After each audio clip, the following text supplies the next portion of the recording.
श्री कृष्ण कहते हैं, जो इंसान सिर्फ खुद के लिए जीता है उसका एक दिन मरण होगा, और जो इंसान दूसरों के लिए जीता है उसका सदैव स्मरण होगा। दूसरों को नियंत्रित करने वाला शक्तिशाली हो सकता है, लेकिन स्वयं को नियंत्रित करने वाला उससे भी अधिक शक्तिशाली होता है।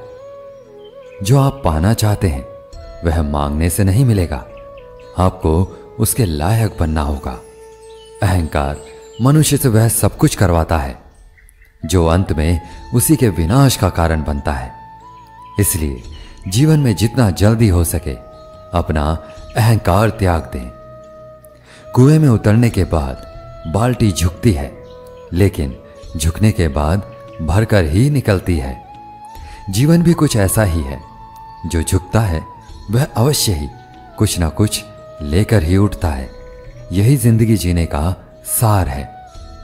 कर्म तेरे अच्छे हैं तो किस्मत तेरी दासी है, नीयत तेरी अच्छी है तो घर में मथुरा काशी है। हमेशा याद रखें, जो होता है अच्छे के लिए होता है। कभी कभी विपरीत परिस्थितियां हमारी वर्तमान स्थिति को अच्छा करने के लिए आती है। कामयाब होना है तो एक बात गांठ बांध लो, पांव भले ही फिसल जाए लेकिन जुबान कभी नहीं फिसलनी चाहिए। परिवार को मालिक बनकर नहीं बल्कि माली बनकर संभालो। जो ध्यान तो सबका रखता हो पर अधिकार किसी पर नहीं जताता हो। श्री कृष्ण कहते हैं, आलसी व्यक्ति कभी सफल नहीं हो सकता। जिसको जीवन में आराम करना बेहद प्यारा है उसे मेहनत करना अच्छा नहीं लगता। भला वह व्यक्ति कैसे सफल हो सकता है। इसलिए अगर आप कोई काम करना चाहते हैं तो अभी से आलस को त्याग दीजिए। अपने काम को कभी कल पर नहीं टालना चाहिए, क्योंकि ऐसा व्यक्ति समय को महत्वपूर्ण ना समझकर उसे व्यर्थ ही गंवाता है और अंत में उसके पास कुछ भी करने के लिए समय नहीं बचता। साथियों, जरा सोचिए, एक गलत पासवर्ड से अगर आपका मोबाइल नहीं खुल सकता तो गलत तरीके से जीवन जीने से खुशियों के दरवाजे भला कैसे खुलेंगे। दूसरों की जिंदगियों में झांकने से कुछ नहीं मिलने वाला। यकीन मानिए, आपकी जिंदगी में भी ऐसा बहुत कुछ है जो इंतजार कर रहा है कि आप अपनी जिंदगी में झांकें। श्री कृष्ण कहते हैं, वह किसी के भाग्य के निर्माता नहीं है, व्यक्ति खुद अपना भाग्य लिखता है। आप जैसा बीज बोएंगे आप वैसी ही फसल काटेंगे। आप जैसा कर्म करेंगे आपको वैसे ही परिणाम मिलेंगे। यदि विद्यार्थी मन लगाकर पढ़ाई करेंगे तो परीक्षा में अवश्य सफल होंगे। इसलिए हर व्यक्ति का भाग्य भी तभी बदलेगा जब वह अपना कर्म करेगा। संदेह से परे होकर जब आप भगवान से प्यार करते हैं तो आप हर चीज से प्यार करते हैं। संसार में सबसे ताकतवर व्यक्ति वही होता है जो धोखा खाने के बाद भी लोगों की भलाई करना नहीं छोड़ता। कान्हा कहते हैं, सीधे इंसान को कभी धोखा मत देना, क्योंकि सीधे इंसान का जवाब ऊपर वाला टेढ़े तरीके से देता है। हर जलते दिए तले अंधेरा होता है, हर रात के पीछे सवेरा होता है। लोग डर जाते हैं मुसीबत देखकर, मगर हर मुसीबत के पीछे सफलता का बसेरा होता है। अपनी वर्तमान अप्रिय अवस्था से मुक्त होना चाहते हो तो अपनी मानसिक निर्बलता को दूर करो। मजबूत मन के साथ ही परिवर्तनशील निर्णय लिए जा सकते हैं। उस मनुष्य की ताकत का कोई मुकाबला नहीं कर सकता जिसके पास सब्र की ताकत होती है। गलत लोगों की हार उसी वक्त तय हो जाती है जब सही लोग अपने आप चुप हो जाते हैं। यह आवश्यक नहीं कि हर स्थान पर हम उत्तर दें। कुछ बातें हमें ईश्वर के ऊपर भी छोड़ देनी चाहिए, क्योंकि जब ईश्वर उत्तर देता है तो सारा संसार मौन होकर सुनता है।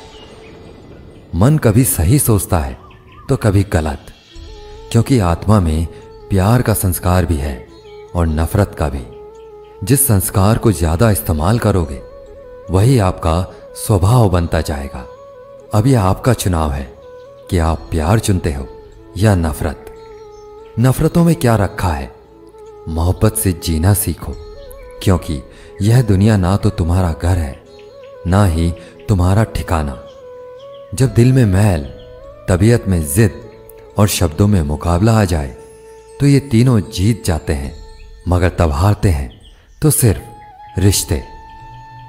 मन चंचल होता है, यह इधर उधर भागता है और किसी भी कार्य की एकाग्रता का दुश्मन है। लेकिन यदि यह व्यक्ति के वश में हो जाए तो इससे अच्छा कोई मित्र नहीं। इसलिए मन को एकाग्र करना जरूरी है, और मन को एकाग्र करने के लिए बस थोड़े से प्रयास और अभ्यास की जरूरत होती है। श्री कृष्ण कहते हैं, कोई भी मौका दे तो उसे धोखा मत देना, और कोई धोखा दे तो उसे दोबारा मौका मत देना। मिलावट का दौर है, हां में हां मिला दिया करो, संबंध लंबे समय तक टिके रहेंगे। आप कितने भी अच्छे हो, चाहे आप कितना भी अच्छा काम कर लो, पर एक बात हमेशा याद रखना, जो आपको गलत समझता है वह मरते दम तक आपको गलत ही समझेगा। भगवान इंसान की गलतियां माफ करता है, चालाकियां नहीं। जो होकर भी ना हो उसका होना कैसा, अगर रिश्ता बस नाम का हो तो फिर रोना कैसा। भगवान कहते हैं, मेरे लिए ना तो कोई घृणित है, ना कोई प्रिय, ना कोई मित्र है, ना ही कोई शत्रु, ना कोई निर्धन है और ना ही कोई धनी। बस जो भक्ति भाव के साथ मुझे याद करते हैं, मैं उनका हूं और वो मेरे। किसी भी व्यक्ति के अपने जीवन में सफल ना होने का सबसे मुख्य कारण होता है खुद पर भरोसा ना होना। जीवन में वही व्यक्ति सफल होता है जिसे खुद पर भरोसा हो। जिस व्यक्ति को खुद पर भरोसा नहीं होता वह कभी सफल नहीं हो सकता। एक बार दानवीर कर्ण ने भगवान श्री कृष्ण से अपनी व्यथा सुनाई और कहा, हे कृष्ण, जब मैं पैदा हुआ तब मेरी मां ने मुझे त्याग दिया, इसमें मेरा क्या अपराध था। द्रोणाचार्य ने मुझे शिक्षा देने से मना कर दिया क्योंकि वो मुझे क्षत्रिय नहीं मानते थे, इसमें भी मेरा क्या अपराध। और द्रौपदी के स्वयंवर में मुझे अपमानित किया गया क्योंकि मैं राज परिवार का हिस्सा नहीं हूं, भला इन सब में मेरा क्या अपराध था। जवाब में श्री कृष्ण ने कहा, हे कर्ण, जरा ध्यान से सुनो, जब मेरा जन्म हुआ तब मैं कारागार में था और मेरे पैदा होते ही मेरी मृत्यु मेरी प्रतीक्षा कर रही थी। जिस रात मेरा जन्म हुआ था उस रात मुझे मेरे माता पिता से अलग होना पड़ा और मुझे हर वह काम करना पड़ा जो एक गरीब परिवार में करना पड़ता है। गायों का गोबर मैं अपने हाथ से उठाता था। जब मैं चल नहीं सकता था तब मुझ पर प्राणघातक हमले किए गए। मुझे मारने की बार बार कोशिशें की गई। मेरे पास बचपन में ना तो शिक्षा थी, ना ही महल, ना कोई गुरुकुल था, ना ही कोई विशाल सेना थी। लेकिन तब भी मेरे मामा मुझे उनका सबसे बड़ा शत्रु मानते थे। मेरा भी जीवन कई चुनौतियों से गुजरा है।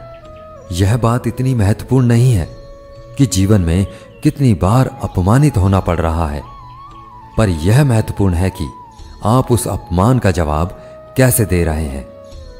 आपके पास ज्ञान है जिसका आप इस्तेमाल कर रहे हैं या नहीं, और इन सब चुनौतियों को पार करके कैसे आप आगे बढ़ते हैं, यह बात सबसे अधिक महत्वपूर्ण है। तकलीफों और दुख में सब्र से काम लिया करो, क्योंकि सोने को आग से आजमाया जाता है और इंसान को तकलीफों और दुख से। कभी यह मत सोचिए कि आप कुछ भी नहीं हैं, कभी यह भी मत सोचिए कि आप ही सब कुछ हैं। हमेशा यही सोचिए कि आप कुछ तो हैं जो बहुत कुछ कर सकता है। जिंदगी में शिकायत मत रखो। सोचो कि जो कुछ मिला बेहतरीन मिला और जो ना मिल सका तो बेहतर ही हुआ। जब जिंदगी में सुकून कम हो जाए तो प्रार्थनाओं का वक्त बढ़ा लो और ईश्वर से बात करो। अपने दुखों से निकलने का रास्ता उन्हीं से मांगो। भगवान तब भी आपकी प्रार्थना सुनते हैं जब आपके पास उनसे बोलने के लिए शब्द भी नहीं होते। जो प्रयास करना नहीं जानते उन्हें हर समस्या बड़ी ही लगती है। इंसानियत दिल में होती है, हैसियत में नहीं। ऊपर वाला कर्म देखता है, वसीयत नहीं। अगर कड़ी मेहनत आपका हथियार है तो सफलता आपकी गुलाम हो जाएगी। मेरा कर्म ही मेरा भाग्य है, ऐसा मानकर काम करने वाला व्यक्ति कभी हारता नहीं। उम्र में चाहे कोई बड़ा हो या छोटा हो, वास्तव में बड़ा तो वही है जिसके दिल में सबके लिए प्रेम, स्नेह और सम्मान की भावना हो। इच्छाओं का भी अपना चरित्र होता है। खुद के मन की हो तो बहुत अच्छी लगती है, दूसरों के मन की हो तो बहुत खटकती है। श्री कृष्ण कहते हैं, व्यक्ति को सदैव बुराई से बचकर रहना चाहिए। अगर कोई बुरा कर्म करता है तो वह कर्म आपको अपने जीवन में ही भोगना पड़ता है। जिस प्रकार बछड़ा झुंड में भी अपनी मां को ढूंढ लेता है, ठीक उसी प्रकार कर्म का फल आपको हजारों की भीड़ में भी ढूंढ लेगा। ईश्वर कण कण में निवास करते हैं। छोटे से छोटे जीव के हृदय में भी ईश्वर का वास होता है। उस जीव को कष्ट का अनुभव होना ईश्वर को कष्ट का अनुभव कराता है। अर्थात किसी भी जीव को कष्ट देकर आप अपने ईश्वर को खुश कैसे देख सकते हैं। अपनी जिंदगी को जंगल के उस पेड़ की तरह बनाओ जो हर परिस्थिति में मस्ती में झूमता रहे। आप तब तक कभी नहीं समझ पाएंगे कि आपने किसी को क्या नुकसान पहुंचाया, जब तक कि आपके साथ वही व्यवहार किया नहीं जाता। इसी को कर्म कहते हैं। जब कोई हाथ और साथ दोनों ही छोड़ देता है, तब ईश्वर कोई ना कोई उंगली पकड़ने वाला भेज देता है। उसी को कान्हा कहते हैं। परिवर्तन ही प्रकृति का नियम है। इसलिए जो पीछे छूट गया उसका शोक मनाने की जगह जो आपके पास है उसका आनंद उठाना सीखिए। किसी से किसी भी तरह की प्रतिस्पर्धा की आवश्यकता नहीं है। आप स्वयं में जैसे हैं एकदम सही हैं। स्वयं को स्वीकारें। जीवन मिलना भाग्य की बात है, मृत्यु होना समय की बात है। परंतु मृत्यु के बाद भी लोगों के हृदय में जीवित रहना, यह तो अपने कर्मों की बात है। आपकी नीयत से ईश्वर खुश होते हैं और दिखावे से इंसान। कृष्ण कहते हैं, जो आपका है वह आपका ही रहेगा, चाहे उसे छीनने के लिए सारा संसार ही क्यों ना लग जाए। इसलिए जो जा रहा है उसे जाने दो। वह आज रुक भी गया तो कल चला ही जाएगा। हम किसी के काबिल नहीं, इसलिए दूर रहने लगे हैं। जो हमारे बिना खुश हैं, हम उन्हें सताया नहीं करते। कोशिश करो कि दोगले लोगों से गहरा संबंध मत रखो, क्योंकि जब ये नाराज होते हैं तो सीधा आपके सम्मान पर वार करते हैं। अकेले रहना मूर्खों और नकारात्मक लोगों के बीच रहने से हर हाल में बेहतर है। सब कुछ किताबों से सीखने को नहीं मिलता। कुछ मतलबी लोगों से भी बहुत कुछ सीखने को मिलता है। गलती उसी से होती है जो मेहनत से काम करता है। निकम्मों की जिंदगी तो दूसरों की बुराई खोजने में ही खत्म हो जाती है। इज्जत इंसान की नहीं होती, जरूरत की होती है। जरूरत खत्म तो इज्जत भी खत्म। बोलना सीखें, वरना जिंदगी भर सुनना पड़ेगा। उड़ने में कोई बुराई नहीं, लेकिन उतना ही उड़ें जहां से जमीन साफ दिखाई देती हो। सिर्फ वे लोग आपकी परवाह करते हैं जो आपको तब भी सुन सकते हैं जब आप चुप होते हैं।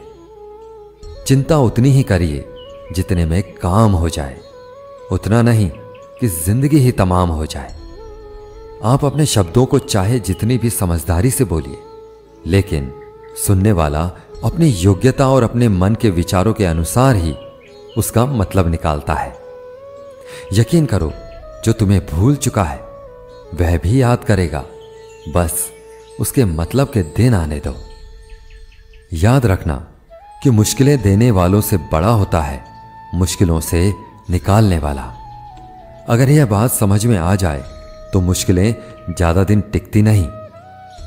मेहनत करो, क्योंकि मेहनत से शरीर तंदुरुस्त, दिमाग साफ, दिल उदार और जेब भरी रहती है। विपत्ति में धैर्य, वैभव में दया और संकट में सहनशीलता ही श्रेष्ठ व्यक्ति के लक्षण हैं। हमें क्या करना है और कैसे करना है, इसका बेहतर फैसला करने के लिए सबसे पहले यह जानना बहुत जरूरी होता है कि हम कहां हैं और किधर बढ़ रहे हैं। हिम्मत बढ़ानी है तो चुनौतियों को स्वीकार करो। सफलता तुम्हारे कदम चूमेगी, बस प्रयास करो। लोग तुम्हारी बुराई करते हैं तो वो करेंगे, चाहे तुम अच्छा करो या बुरा। इसलिए शांत रहकर अपना कर्म करते रहो। निंदा से मत घबराओ। निंदा उसी की होती है जो जिंदा है। तारीफ तो सिर्फ मरने के बाद ही होती है। जो व्यक्ति कृष्ण का दास हो जाता है, वह अपने आराध्य से ऐसे दिन ना दिखाने की कामना करता है जब उसमें गुरूर आ जाए। वह तो कृष्ण का सेवक बनकर ही जीवन को सफल बनाना चाहता है। श्री कृष्ण कहते हैं, जो व्यक्ति सदैव हंसता खेलता मुस्कुराता रहता हो, अगर वह अपने स्वभाव से भिन्न हो जाए, अर्थात चुप, गुमसुम और उदास रहने लगे, तो समझना उसके हृदय में कोई दर्द है। उस दर्द ने उसे कमजोर बना दिया है। आपकी उपस्थिति से कोई व्यक्ति स्वयं के दुख भूल जाए तो यही आपकी उपस्थिति का महत्व है। प्रसन्नता की अभिव्यक्ति कहीं भी की जा सकती है, परंतु पीड़ा की अभिव्यक्ति करने के लिए कोई खास अपना चाहिए होता है। जिस व्यक्ति के पास संपूर्ण धन दौलत, ऐश्वर्य, वैभव सब है, मगर संतुष्टि नहीं है, उसके लिए उस दौलत का कोई अर्थ नहीं, क्योंकि वह व्यक्ति सदैव असंतुष्टि की स्थिति में रहता है। जिसके पास संतुष्टि है, वह थोड़े में भी संतुष्ट रहता है। जब आप कोई बुरा कार्य करते हो या कोई अच्छा कार्य करते हो और आपको लगता है कि कोई देख नहीं रहा है, लेकिन आप यह क्यों भूल जाते हैं, आप जो कुछ भी कर रहे हैं, भगवान की दृष्टि सदैव आप पर बनी हुई है। इसलिए आप यह ना समझें कि आप अकेले हैं, भगवान सदैव आपके साथ होते हैं। बांसुरी ना स्वर्ण की होती है ना रत्न की, परंतु इनके स्वर हर किसी के मन को अपनी ओर खींच लेते हैं। वैसे ही जब मनुष्य की वाणी और कर्म सुंदर हो तो उसे बाहरी बनावट की आवश्यकता नहीं होती। बांसुरी की तरह वह भी ईश्वर को प्रिय होता है। अगर आपकी समस्या जहाज जितनी बड़ी है तो भूले नहीं, प्रभु की कृपा सागर जितनी बड़ी है। प्रसन्नता पाने के लिए बहुत कुछ एकत्र करना पड़ता है, ऐसा हम समझते हैं, किंतु वास्तविकता में प्रसन्नता के लिए बहुत कुछ छोड़ना पड़ता है, ऐसा अनुभव कहता है। मनुष्य या कोई भी जीव अपने भाग्य का निर्माता खुद होता है। जो जैसा कर्म करता है उसका वैसा ही भाग्य बन जाता है। परम सौभाग्यशाली वे होते हैं जिनके पास भोजन के साथ भूख भी हो, बिस्तर के साथ नींद भी हो, धन के साथ धर्म भी हो और विशिष्टता के साथ शिष्टता भी हो। दृढ़ इच्छा शक्ति वह शस्त्र है जिसके साथ तुम्हारे ध्यान और क्षमता में आश्चर्यजनक परिवर्तन आता है। कहते हैं मन के हारे हार है और मन के जीते जीत, अर्थात जिस प्रकार सकारात्मक विचारों से सफलता मिलती है, ठीक उसी प्रकार नकारात्मक विचार असफलता की मार्ग की ओर अग्रसर करते हैं। क्योंकि जैसा हम सोचते हैं वैसा ही हम बन जाते हैं और अपने विचारों के माध्यम से ही हमें नकारात्मक और सकारात्मक परिणाम मिलते हैं। इसलिए अपनी सोच को हमेशा सकारात्मक रखें। मनुष्य ही एक ऐसा प्राणी है जो कर्म करता है, इसलिए कर्म करना प्रत्येक व्यक्ति का धर्म भी है। कर्म करने वाला व्यक्ति ही कर्मवीर कहलाता है। इसलिए कर्म करते रहना खाली बैठने से बेहतर होता है। जरा ध्यान कीजिए, कलयुग चल रहा है, इसलिए यह विचार दिल से निकाल दीजिए कि बिना मतलब के कोई आपसे रिश्ता रखेगा। अपने पास ऐसा जरूर कुछ बचा कर रखिए कि लोग उसे पाने के लिए आपसे जुड़े रहें। खुद को खाली मत होने देना, क्योंकि लोग खाली चीजों को कचरे के डिब्बे में डाल देते हैं। जरा सोचिए, जब जन्म और मृत्यु दोनों ईश्वर की मर्जी से होते हैं, तो इन दोनों के बीच की व्यवस्थाएं हमारी मर्जी से कैसे हो सकती हैं?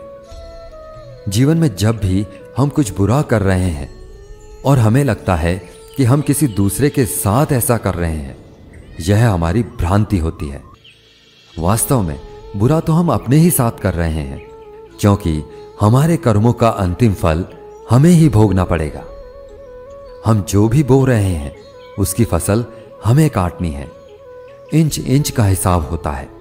ईश्वर के न्याय में कुछ भी बेहिसाब नहीं जाता। श्री कृष्ण कहते हैं, अगर आपको याद नहीं कि गुच्छे की कौन सी चाबी ताले खोल सकती है और आप लगातार ताले को खोलने का प्रयास करते रहते हैं, फिर भी वह ताला नहीं खुलता है, तब अधिकतर लोग ऐसी परिस्थिति में अपनी आशा खो बैठते हैं।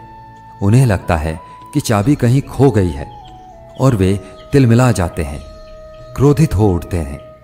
परंतु उस समय धैर्य रखें, क्योंकि गुच्छे की अंतिम चाबी भी ताला खोल सकती है।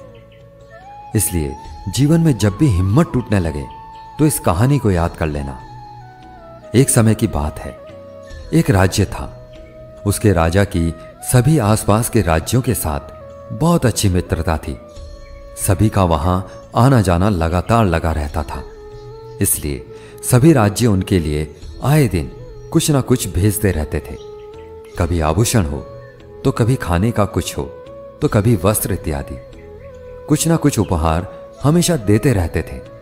एक दिन उनके दरबार में एक विदेशी मेहमान आया और उसने जाते समय राजा की आओ भगत से खुश होकर राजा को एक विशेष पत्थर उपहार में दिया। राजा को वह पत्थर बहुत ही अच्छा लगा। राजा ने अपने मंत्री को उस पत्थर से भगवान की मूर्ति बनवाने का आदेश दिया। राजा उस पत्थर से बनी मूर्ति को अपने राज मंदिर में लगवाना चाहते थे। राजा की अनुमति लेकर मंत्री राज्य के सबसे अच्छे मूर्तिकार के पास जाता है और उसको पत्थर देकर कहता है कि इससे भगवान की एक अच्छी सी मूर्ति बना दो। इसके बदले में तुमको जो चाहिए वो मिलेगा और साथ ही साथ 100 सोने की मोहरें दी जाएंगी। यह सुनकर मूर्तिकार बहुत खुश हो जाता है। वह अपनी सभी वस्तुएं और औजार लेकर काम शुरू करता है। वह उस पत्थर को तोड़ने लगता है जिससे कि उसकी अच्छी सी मूर्ति बना सके। कई बार चोट मारने पर भी वह पत्थर नहीं टूटा। उसने उस पत्थर पर लगभग 50 चोटें मारी, पर वो पत्थर टूटा ही नहीं। अंत में एक चोट और मारकर वह कहता है, अब यह काम मुझसे नहीं होगा। अरे, जब इतनी चोटें खाने के बाद भी यह पत्थर नहीं टूटा, तो अब क्या खाक टूटेगा। वो उस पत्थर को वापस मंत्री को दे देता है और कहता है, क्षमा करें, इसकी मूर्ति नहीं बन सकती। लेकिन मंत्री को तो किसी भी हाल में मूर्ति बनवानी थी, राजा का आदेश जो था। मंत्री उस पत्थर को लेकर दूसरे एक साधारण से मूर्तिकार के पास जाता है। जैसे ही वह मूर्तिकार उस पत्थर पर पहली चोट मारता है तो वह पत्थर टूट जाता है। पत्थर टूट गया तो वह उसकी मूर्ति बनाने लगा। मूर्ति बनाकर उसने मंत्री को दी और बदले में मंत्री ने उसे सोने की मोहरें दे दी। अब वह मंत्री जाते जाते एक ही बात सोच रहा था कि अगर उस पहले वाले मूर्तिकार ने एक अंतिम प्रयास और किया होता तो ये सोने की मोहरें उसकी हो जाती। ये कहानी हमें क्या सिखाती है कि कई बार हम बहुत मेहनत करते हैं लेकिन फिर भी काम को अधूरा छोड़ देते हैं, ये सोचकर कि अगर अब तक नहीं हुआ तो आगे भी नहीं होगा। ये शायद मेरे लिए है ही नहीं, ये मेरी किस्मत में ही नहीं है, ये मुझसे नहीं होगा। पर असलियत में आपको एक बार और करने की जरूरत है, थोड़ी सी मेहनत और करने की जरूरत है, थोड़ा सा धैर्य और रखने की जरूरत है। शायद जिस वक्त आप उस काम को छोड़ रहे हो उसके अगली ही बार वो काम हो जाए और हम उसे छोड़ देते हैं। अपने गोल्स को छोड़ देते हैं, अपने सपनों को छोड़ देते हैं, अपनी जीत को छोड़ देते हैं। साथियों, कुछ समय तक आपका काम नहीं हुआ, इसका मतलब यह नहीं है कि आप रुक जाएं या हार मान लें, क्योंकि मेहनत अपना असर जरूर दिखाती है। किसी को जल्दी तो किसी को देर से, पर असर दिखाती जरूर है। तो हारो मत, बस मेहनत करते रहो, नए नए तरीके ढूंढते रहो, जिससे आपका काम हो जाए, जिससे आपको आपके गोल्स मिल जाएं, जिससे आप सक्सेसफुल हो जाएं। क्योंकि अगर आप रुक गए तो वो जो सोने की मोहरें हैं ना, वो कोई और ले जाएगा। साथियों, जीवन में अगर आपको कठिनाइयां मिल रही हैं तो घबराइए नहीं, क्योंकि अगर हम गुलाब की तरह खिलना चाहते हैं तो कांटों से तालमेल की कला सीखनी ही पड़ेगी। कमल को देखा है ना, कीचड़ में भी कितनी शान से लहराता है। बस यही तो है जीवन के साथ तालमेल की कला। मुस्कुराओ कि जिंदगी बहुत खूबसूरत है, और मुस्कुराहट के लिए यह वजह ही काफी है कि ईश्वर हमसे प्रेम करता है। फिर मिलेंगे साथियों अगली वीडियो के साथ। तब तक के लिए अपना ख्याल रखना और हमेशा मुस्कुराते रहना। जय श्री राधे कृष्ण।